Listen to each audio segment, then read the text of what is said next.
Hello friends, ఈరోజు మనం ఈ క్లాస్లో ఎనర్జీ బ్యాండ్స్ ఇన్ సాలిడ్స్ గురించి డిస్కస్ చేసుకోబోతున్నాం.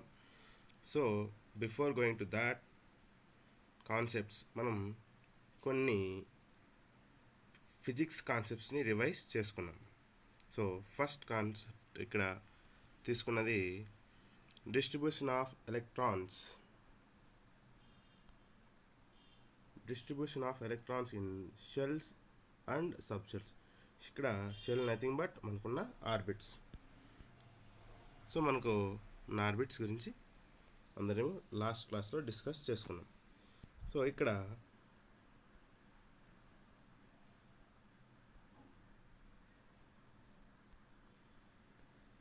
ప్రతి ఆటంలో సెంట్రల్లో న్యూక్లియస్ ఉంటుంది. ఆ న్యూక్లియస్ లోపల ప్రోటాన్స్ అండ్ న్యూట్రాన్స్ ఉంటాయి. ఆ తర్వాత న్యూక్లియస్ చుట్టూ ఆర్బిట్స్ ఉంటాయి. ఈ ఆర్బిట్స్ని మనం షెల్స్ అని కూడా అంటాం. తెలుగులో ఈ ఆర్బిట్ని కక్ష అని అంటాం.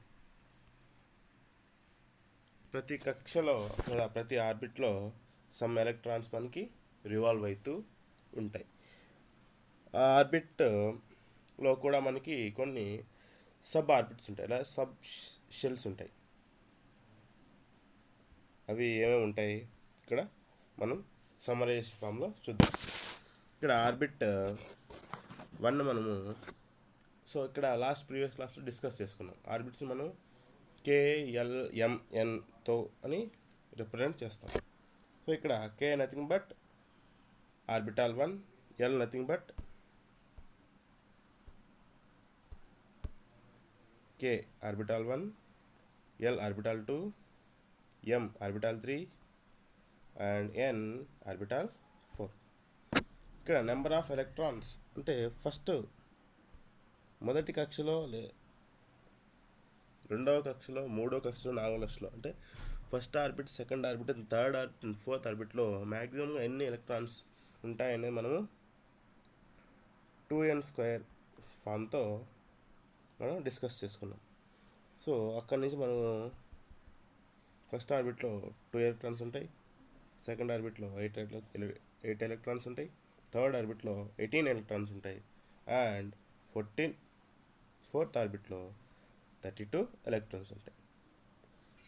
సో ప్రతి ఆర్బిట్లో మనకి కొన్ని సబ్ ఆర్బిట్స్ ఉంటాయి. ఆ సబ్ ఆర్బిట్స్ యొక్క నెంబర్స్ మనం ఇక్కడ చూడొచ్చు. Number of sub orbits. First ఆర్బిట్లో సబ్ ఆర్బిట్ ఒకటి ఉంటుంది. సెకండ్ ఆర్బిట్లో 2 సబ్సెల్స్ ఉంటాయి. థర్డ్ ఆర్బిట్లో 3 సబ్సెల్స్ ఉంటాయి. ఫోర్త్ ఆర్బిట్లో 4 సబ్సెల్స్ ఉంటాయి. ఇక్కడ నేమ్ ఆఫ్ సబ్ ఆర్బిట్ యొక్క నేమ్స్ ఈ విధంగా ఉంటాయి. ఏముంటాయి మనకి? ఫస్ట్ ఆర్బిట్లో ఉన్న ఫస్ట్ సబ్ ఆర్బిట్ యొక్క నేమ్ 1s. సెకండ్ ఆర్బిట్లో ఉన్న ఫస్ట్ సబ్సెట్ యొక్క నేమ్ 2s. సెకండ్ ఆర్బిట్లోని సెకండ్ సబ్జెక్ట్ యొక్క ఆర్బిట్ నేమ్ 2p. ఆ విధంగా మనకి third ఆర్బిట్లో 3s, 3p, 3d. Fourth ఆర్బిట్లో 4s, 4p, 4d, 4f అని నేమ్స్ ఉంటాయి. సో నెక్స్ట్ మనం ఏం చేస్తాం? Distribution of electrons. ఒక్కో సబ్సెల్లో ఎన్ని ఎలక్ట్రాన్ మనం డిస్ట్రిబ్యూట్ చేసుకోవచ్చు అంటే మనం ఈ విధంగా ఫస్ట్ 1sలో మనం మ్యాక్సిమంగా 2 ఎలక్ట్రాన్స్ని ప్లేస్ చేసుకోవచ్చు. మనం ఇక్కడ పౌలీస్ ప్రిన్సిపల్ నుంచి మనం ఈ సమ్మరైజేషన్ని చూడొచ్చు. తర్వాత 2s ఆర్బిట్లో 2 ఎలక్ట్రాన్స్ని,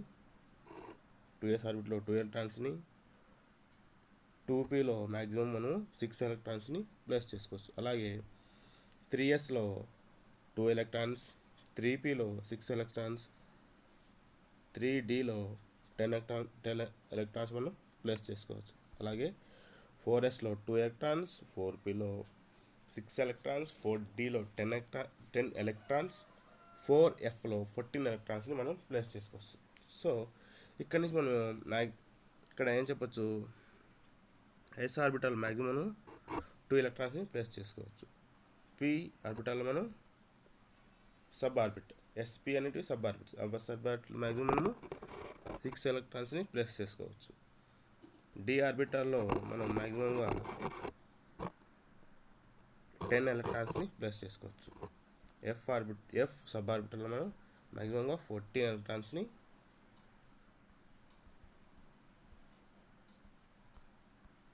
ఎలక్ట్రాన్స్ని ప్లేస్ చేసుకోవచ్చు. సో ఇక్కడ మనం చూసినట్టయితే ఫస్ట్ ఎలక్ట్రాన్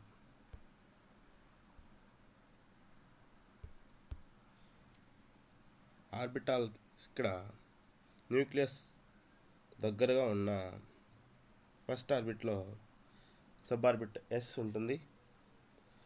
సెకండ్ ఆర్బిట్లో sub orbits S and P ఉంటాయి. థర్డ్ ఆర్బిట్లో sub orbits S P D ఉంటాయి. ఫోర్త్ ఆర్బిట్లో sub orbits S P D F ఈ విధంగా ఉంటాయి. సో నెక్స్ట్ మనం ఎగ్జాంపుల్ ద్వారా ఈ ఫార్మేషన్ ఏ విధంగా ఉంటుంది అనేది, అంటే ఎలక్ట్రాన్ డిస్ట్రిబ్యూషన్ ఏ విధంగా ఉంటుంది మనం ఒక ఎగ్జాంపుల్ ద్వారా ఇక్కడ డిస్కస్ చేసుకున్నాం. ఇక్కడ మనం తీసుకున్న ఎగ్జాంపుల్ సోడియం యొక్క అటామిక్ నెంబర్ ఎంత ఉంటుంది? 11.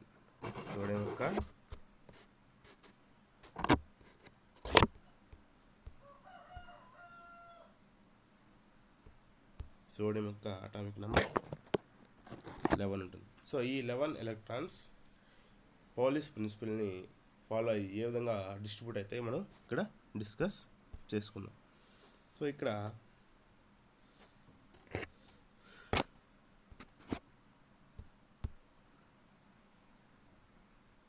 వన్ఎస్లో మ్యాక్సిమం మనం ఎన్ని ఎలక్ట్రాన్స్ ప్లేస్ చేసుకో 2 ఎలక్ట్రాన్స్. సో ఇక్కడ మనకి 2 ఎలక్ట్రాన్స్ అనేవి ఉంటాయి. తర్వాత 2Sలో కూడా మనం ఎన్ని ఎలక్ట్రాన్స్ ప్లేస్ చేసుకుంటాం? ఎస్లో మ్యాక్సిమం మనం 2 ఎలక్ట్రాన్స్ ప్లేస్ చేసుకుంటాం. సో ఇక్కడ 2 ఎలక్ట్రాన్స్. నెక్స్ట్ పౌలిస్ ప్రిన్సిపల్ని మనం ఫాలో అయితే నెక్స్ట్ ఎలక్ట్రాన్ దేంట్లో వస్తుంది, ఏ సబ్ ఆర్బిట్లోకి డిస్ట్రిబ్యూట్ అయిందంటే 2p.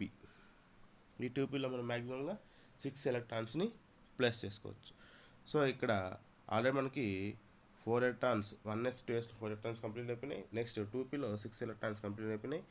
నెక్స్ట్ మనకి 3sలో మ్యాక్సిమంగా 2 ఎలక్ట్రాన్స్ ప్లేస్ చేసుకోవచ్చు. కానీ సోడియంలో మిగిలి ఉన్న ఎలక్ట్రాన్ ఓన్లీ 1 కాబట్టి ఇక్కడ 3sలో ఓన్లీ 1 ఎలక్ట్రాన్ ప్లేస్ చేసుకోవచ్చు. సో దాన్ని మనము 3s⁻1 అని రిప్రజెంట్ చేసుకుంటాం. సో ఈ ఎక్స్ప్లెనేషన్ ఇంకొంచెం క్లియర్గా తెలుసుకుందాం. సో ఇక్కడ మనం కొన్ని బ్యాండ్స్ రూపంలో మనం ఈ ఎక్స్ప్లెనేషన్ని చూద్దాం. సో ఇక్కడ first band, second band, third band, fourth band, fifth band. ఈ బ్యాండ్స్ మనం ఉపయోగించుకున్నాం. దాంట్లో క్వాంటమ్ నెంబర్స్ మనకి ఆల్రెడీ ఫిజిక్స్లో నేర్చుకున్నాం. వాటి యొక్క ఎలక్ట్రాన్ డిస్ట్రిబ్యూషన్ మనం చూద్దాం, క్వాంటమ్ డిస్ట్రిబ్యూషన్స్ చూద్దాం. సో ఇక్కడ ఫస్ట్ ఆర్బిట్లో ఇక్కడ మనం చూసినట్టుగా ఫస్ట్ దాంట్లో 1s2 మ్యాక్సిమం 2 ఎలక్ట్రాన్స్ని ప్లేస్ చేసుకోవచ్చు. నెక్స్ట్ ఆర్బిట్లో 2s2, నెక్స్ట్ బ్యాండ్లో 2p6, ఫోర్త్ బ్యాండ్లో 3s1. సో ఫిఫ్త్ బ్యాండ్లో మనం ప్లేస్ చేసుకోవడానికి ఏ ఎలక్ట్రాన్ మిగిలి ఉండలేదు. సో ఇక్కడ మనకి 1s2, 2s2, 2p6 అనేది కంప్లీట్గా ఫిల్ అయిపోయిన బ్యాండ్స్, కంప్లీట్గా ఎలక్ట్రాన్స్తో ఫిల్ అయిపోయినాయి. నెక్స్ట్ 3s1 అనేది 3s1లో మనకి మ్యాక్సిమంగా 2 ఎలక్ట్రాన్ ప్లేస్ చేసుకోవచ్చు. కానీ ఓన్లీ మనకి 1 ఎలక్ట్రాన్ మాత్రమే అవైలబుల్ ఉంది కాబట్టి ఇక్కడ 3s1 అనేది not completed. So last fifth band ఎంటీగా ఉంటుంది, ఎందుకంటే మనకి ఇంకా ఎలక్ట్రాన్స్ ఏవి లేవు కాబట్టి. సో ఇక్కడ ఈ కాన్సెప్ట్స్లో మనకు first band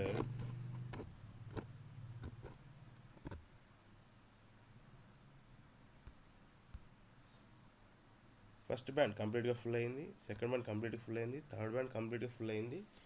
so fourth band అనేది మనకి నాట్ కంప్లీట్, ఫుల్గా కంప్లీట్ కాలేదు. సో ఇక్కడ మ్యాక్సిమం థర్డ్ బ్యాండ్లో ఫుల్గా ఎలక్ట్రాన్స్ అనేది ఫిల్ అయిపోయింది. తర్వాత నెక్స్ట్ దాని యొక్క హయ్యర్ బ్యాండ్లో ఎలక్ట్రాన్స్ అనేది నాట్ కంప్లీట్లీ ఫిల్డ్. సో మనం 2p6 బ్యాండ్ని మనం వ్యాలెన్సీ బ్యాండ్ అంటాం. సో నెక్స్ట్ ఫోర్త్ బ్యాండ్లో ఎలక్ట్రాన్స్ అనేది కంప్లీట్గా ఫిల్ కాలేదు.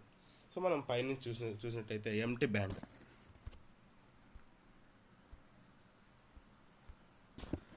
ఇక్కడ ఎంటీ బ్యాండ్లో ఎలక్ట్రాన్స్ ఏం లేవు. సో దాన్ని లోయర్ బ్యాండ్ని చూస్తే ఇక్కడ ఎలక్ట్రాన్స్ పార్షియల్లీ ఫిల్ అయ్యాయి, అంటే కొన్ని ఎలక్ట్రాన్స్ మాత్రమే ఫిల్ అయ్యాయి. ఇంకా మనం కొన్ని ఎలక్ట్రాన్స్ని ప్లేస్ చేసుకోవడానికి అవకాశం ఉంది. So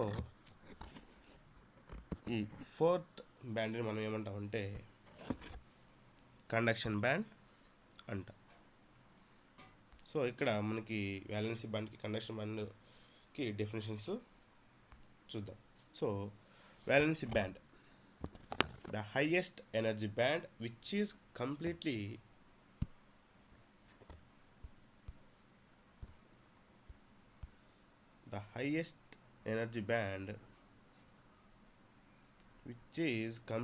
filled is called valency band without considering the thermal interactions.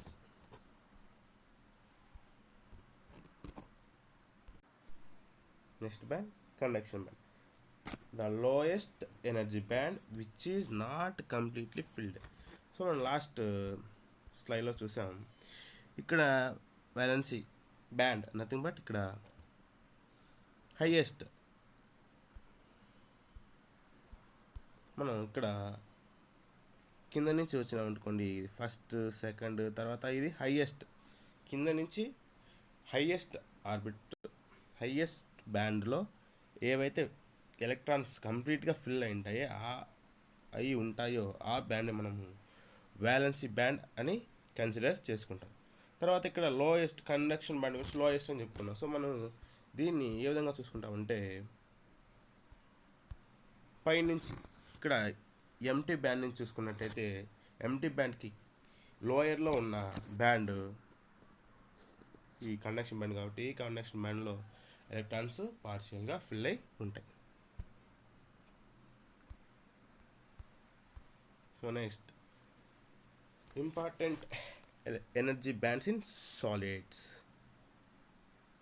ఏమున్నాయి మనకి? Valency band, conduction band and forbidden energy gap. వీటి గురించి మనం ఎక్స్ప్లెయిన్ చేసుకుంటాం. Classification of solids and energy bands అనేది ఈ చాప్టర్ అంటే ఈ లెక్చర్ యొక్క సెకండ్ పార్ట్లో డిస్కస్ చేసుకున్నాం. అవేమి ఉంటాయి? Insulators, conductors and semi conductors. So ఇక్కడ ఇండివిజువల్ కేఎల్ఎం మనకు తెలుసు, ఆర్బిటాల్స్ కేఎల్ఎంఎన్ అని ఉంటాయి. Energy levels of an isolated atom are converted into corresponding bands when the atom is in a solid స్టేట్లో ఉన్నప్పుడు మన ఆర్బిటాల్స్ కేఎల్ఎం అనేవి